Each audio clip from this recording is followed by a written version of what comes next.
చూసి ఉండదు అంటారు కదా. ఇలాంటి ఇంటర్వెల్ సీన్లు చాలా చూసాం మనం. ఎందుకంటే ఇలాంటి తలలు నరికే సీన్లు ఎన్ని ఉన్నాయంటే అతను ఒక్కడే సినిమాలో తలలు నరికే సీన్ ఉంది, అశోక్ సినిమాలో ఇదే సీన్ ఉంది, ఇంటర్వెల్ బ్యాంక్స్, దాంతో పాటు ఉయ్యాల వారి నరసింహ సినిమాలో కూడా ఇలాంటి బ్యాంక్స్ ఉంటాయి. కానీ పవన్ కళ్యాణ్ మనం ఒక కొత్తగా ప్రెజెంట్ చేశాడు అనమాట దీంట్లో. నాకైతే అది చాలా బాగా నచ్చింది. ఇంకొకటి చెప్పుకోవడానికి ఏంటంటే ఫస్ట్ హాఫ్ మొత్తం ఎలా అయితే కూర్చోబెట్టిందో సెకండ్ హాఫ్ లో సినిమా చాలా లాగ్. ఎంత లాగ్ అంటే కంటిన్యూటీ అనే షార్ట్సే ఉండవు. సింపుల్ గా ఒక చిన్న ఎగ్జాంపుల్ చెప్పాలంటే పవన్ కళ్యాణ్ ఇంటర్వెల్ తర్వాత వచ్చే సీన్ ఏదైతే ఉంటుందో అక్కడ ఎవరైతే ఫీమేల్ లీడ్ ఇంకొక రోల్ ఉంటుందో విలన్ పోయి అలా అటాక్ చేసిన తర్వాత ఈమె బ్యాక్గ్రౌండ్ లో చెప్తుంటది ఒక వాయిస్. ఏమని చెప్తుందంటే తను తన ప్రేమ కోసం యుద్ధాన్ని వదిలేసుకున్నాడు, కానీ ఇప్పుడు తన ప్రేమనే చంపితే యుద్ధం ఎలా మొదలు పెట్టాడు అంటది. కానీ ఇక్కడ చనిపోయిందని ఈమెకు తెలియదు. ఇది ఒక డెడ్లీ మిస్టేక్. సినిమాలో కంటిన్యూటీ లేదు, ఇష్టం ఉన్న స్క్రీన్ ప్లే వాడింది.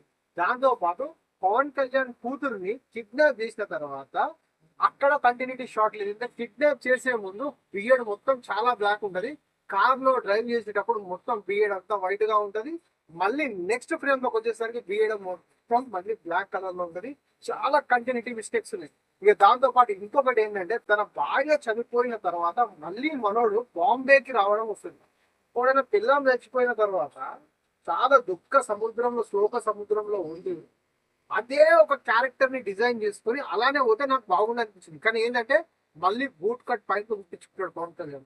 బూట్ కట్ లెదర్ లో గుర్తించుకొని మళ్ళీ పిల్లం చచ్చిపోయిన తెల్లారే సినిమాలో మనకి ఎంట్రీ ఉంటుంది. అంటే కొన్ని కంటిన్యూటీ షార్ట్స్ బాగాలేవు. ఎందుకంటే సినిమాలో ఎంత అయితే వాడుకోవాలనుకున్నాడో అంత వాడుకున్నాడు, కానీ బేసిక్ గా టెంప్లెట్ మిస్ అయింది. ఇక దాంతో పాటు సాహో కనెక్టివిటీ ఉద్దురా బాబు అన్నా కానీ కనెక్టివిటీ చేసినట్టే అనిపిస్తుంది.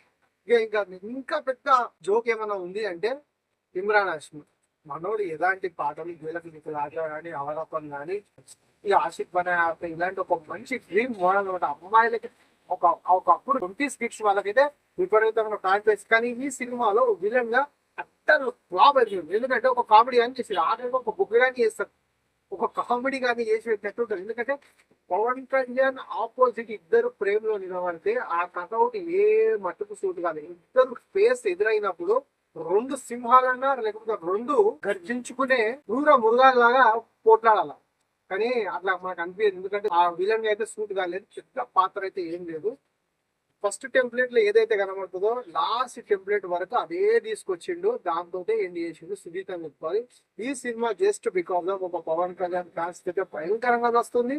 నాన్ పవన్ కళ్యాణ్ ఫ్యాన్స్ కి అయితే కొత్త వింటేజ్ పవన్ కళ్యాణ్ చూసామనే అనిపిస్తుంది.